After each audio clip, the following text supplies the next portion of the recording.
Pellazgët, e fshehta e madhe e Ballkanit. Para se të quheshim shqiptar, ilir apo dhe thrak, thuhet se ishim pellazg. Një popull që la gjurmë, por asnjë var. Një civilizim që njihej nga të gjithë, por që nuk fliste vetë për veten. A ishin ata mit, apo jemi ne pasardhësit e tyre të harruar? Kush ishin pellazgët? Sipas autorëve të lashtësisë si Herodoti, Homeri, Straboni dhe Tukididi, pellazgët janë përmendur si një popull që jetonte në rajonin e Egjeut, Ballkanit dhe Megjer. Quhen shpesh autokton, që do thot banor të parë. Vetë Herodoti i përshkruan si një popull që kishte jetuar gjithmonë aty. Në veprën e tij, ai përmend se shumë prej traditave fetare dhe arkitekturore greke ishin marrë nga pellazgët, por megjithatë, nuk është e qartë nëse ata ishin një grup etnik apo një bashkësi kulturore e ndryshme. Pellazgët shtriheshin në Thesali, Epir, në Maqedoni, në Itali dhe madje edhe në Trojë. Por kush ishin vërtet? Dhe pse nuk dim pothuajse asgjë për ta? Një nga misteret më të mëdha të pellazgëve është gjuha e tyre. Nuk kemi asnjë dokument të shkruar nga vetë pellazgët. Gjithçka që dim vjen nga të tjerët që folën për ta. Mendohet se gjuha e tyre ishte një formë e ershme e shqipes. Të tjerë lidhin me gjuhë të zhdukura indo-evropiane. Studiuesit janë përpjekur të nxjerrin gjuhën e tyre nga fjalët e përmendura në shkrimet të lashta apo nga toponimet dhe etnonimet që mbijetojnë në rajon. Disa lingvistik dhe albanolog, si Nermin Vlora Falaski, argumentojnë se Shqipja është vazhdimësi e drejt për drejt e gjuhës pellazge, duke bazuar në ngjashmëri fonetike dhe strukturore. Në këtë kuadër, ajo që sot quajmë shqip është gjuha më e vjetër e Evropës, dhe kjo do të thotë se shqiptarët e sotëm janë trashëgimtarët më të drejt për drejt të pellazgëve. Nermin Vlora Falaski ishte një albanologe dhe diplomate shqiptare me famë ndërkombëtare dhe në veprat e saj citon se shqiptarët janë populli më i vjetër i Evropës, ata janë trashëgimtarët e drejt për drejt të pellazgëve, të cilët flisnin një gjuhë që sot është ruajtur vetëm nga Shqipja. Shqipja nuk është bie ndonjë gjuhe, por është nëna e shumë gjuhëve të tjera. Qëndrim të njëjtë mban dhe albanologu Matthew Aref, i cili ka argumentuar se gjuha shqipe mund të ndihmojë në deshifrimin e mbishkrimeve të lashta, duke sugjeruar një vazhdimsi gjuhësore nga pellazgët te shqiptarët. Matthew Aref u lind në Kairo të Egjiptit, nga një familje shqiptare me origjinë nga Mati. Me doktorat në Sorbonne për historinë e qytetërimeve të lashta, ai ia kushtoi jetën një ide të guximshme, se gjuha shqipe është çelësi për të deshifruar gjuhët më të vjetra të Evropës. Në veprat e tij, Aref e quan shqipen një fosile të gjallë që ruan gjurmët e gjuhës pellazge. Ai sfidon teoritë e pranuara, duke argumentuar se shqiptarët janë pasardhësit e drejt për drejt të pellazgëve dhe se trashëgimia e tyre gjuhësore e kulturore është shumë më e madhe se sa pranohet zyrtarisht. Pikërisht për arsyen se mungojnë dokumenta të shkruar nga vetë pellazgët, kjo përbën një nga sfidat kryesore në studimin e tyre.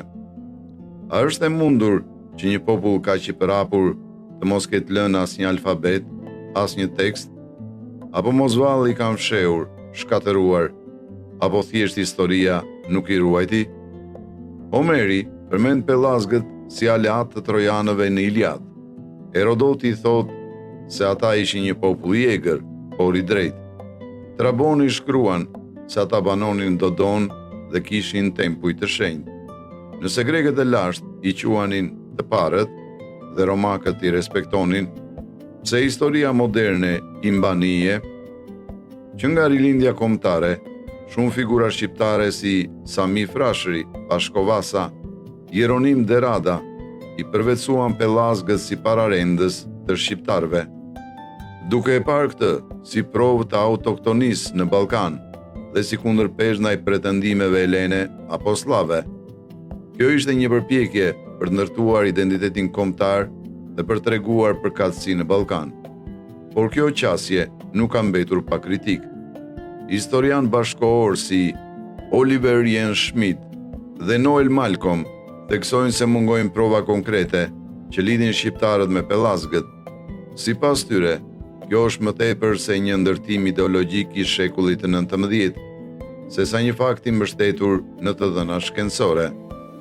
A është atëherë kjo një ëndër romantike, një projekt identitar i frymëzuar nga nacionalizmi, apo një vërtet e fshehur në pluhurin e mijëvjeçarëve që ende prej të zbulohet? Për të vërtetuar këtë pyetje, studiuesit kërkojnë për prova arkeologjike. Në zemër të Ballkanit, Shqipëria ruan gjurmë të lashta që mund të na çojnë drejt një prej mistereve më të mëdha historike, lidhja mes pellazgëve dhe shqiptarëve të sotëm. Në zona të ndryshme të vendit, studiuesit kanë gjetur dëshmi të një qytetërimi të ershëm që nuk përputhet qartë me asnjë prej kulturave më të njohura historike. Janë zbuluar mure dhe ndërtesa të mëdha me gur të mëdhenj, të papërpunuar, ose ndryshe monolite, që njihen si struktura ciklopike. Këta janë muret ndërtuar me gur gjigant, pa përdorur llaç apo ndonjë material lidhës tjetër, që duken si të ndërtuara nga gjigant mitologjik. Këta varre të lashtë dhe artefakte që nuk lidhen qartë me asnjë kulturë tjetër, cilësohen shpesh si pellazgjike. Studiues të shumtë sugjerojnë se këto vepra jo vetëm që janë vepra të pellazgëve dhe konsiderohen si dëshmi e një qytetërimi të ershëm dhe të fuqishëm, por ato përfaqësojnë një vazhdimsi kulturore që lidhet me shqiptarët e sotëm. Tempulli i Dodonës në perëndim të Greqisë është një nga vendet më të rëndësishme fetare të antikitetit dhe lidhet me pellazgët.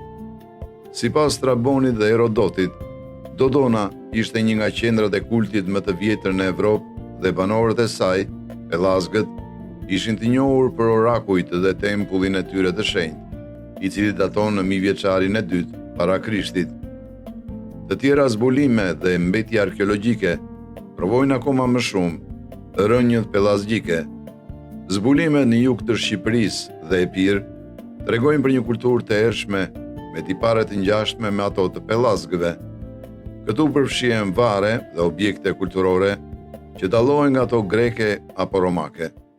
Në qytetin e lashtë të Butrintit janë zbuluar mbetje arkeologjike që mendohet të kenë rënjë pellazgjike shumë kohë përpara se të cilësojë Ilir apo Helen.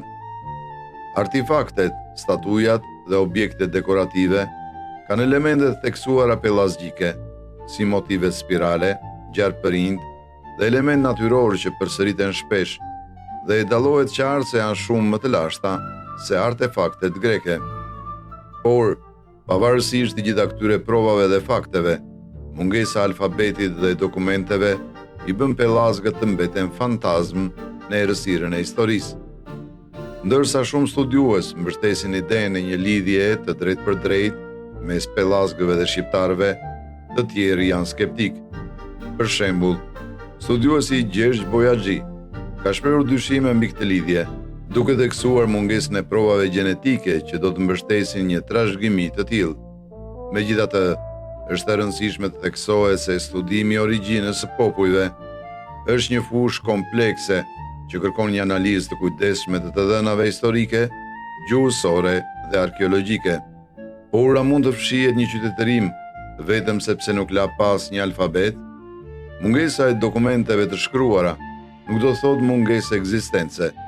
Historia e lashtë është plot me kultura që i njohim vetëm përmes fragmenteve, gur, mite, toponime, rënoja. Ndërkohë që disa kërkojnë prova gjenetike për të konfirmuar lidhjen midis pellazgëve dhe shqiptarëve, mbetet për të pyetur: a mundet ADN-ja të përkufizojë një trashëgimi kulturore që ka kaluar në përshekuj përmes gjuhës, zakoneve dhe kujtesës kolektive? Deklarata të tilla që ngrenë dyshime për mungesën e provave dhe rrezikojnë të thjeshtojnë një çështje shumë të ndërlikuar. sepse historia nuk është gjithmonë një shkencë me formula të sakta. Ndonjëherë ajo është një mozaik i thyer, ku çdo gur mund të jetë vendimtar për të rindërtuar të kaluarën. Por pse na mrekullon misteri pellazgëve? Sepse së pari duam të dim nga vi, së dyti çdo kom kërkon një mit themelues, dhe së fundmi sepse në një botë që i shkroi fitimtarët, ne kërkojmë ata që u zhdukën pa zë. Pellazgët mund të jenë pasqyrë vetë njeriu të lashtë, që përpara se t'i shkruante historitë, i jetonte ato. A ishin pellazgët real, apo janë vetëm një emër i lashtë që përdorim për të mbushur boshllëqet tona identitare? A janë ata paraardhësit tanë, apo janë vetëm një popull tjetër i harruar? E vërteta është kjo. Historia nuk i ruajti zërat e tyre, por gjaku ynë mban ende jonën e tyre. Faleminderit që ishin me ne në këtë udhëtim historik. Për më shumë kontent intelektual, mos harroni të bëni subscribe. Shihemi së shpejti në episodin e radhës.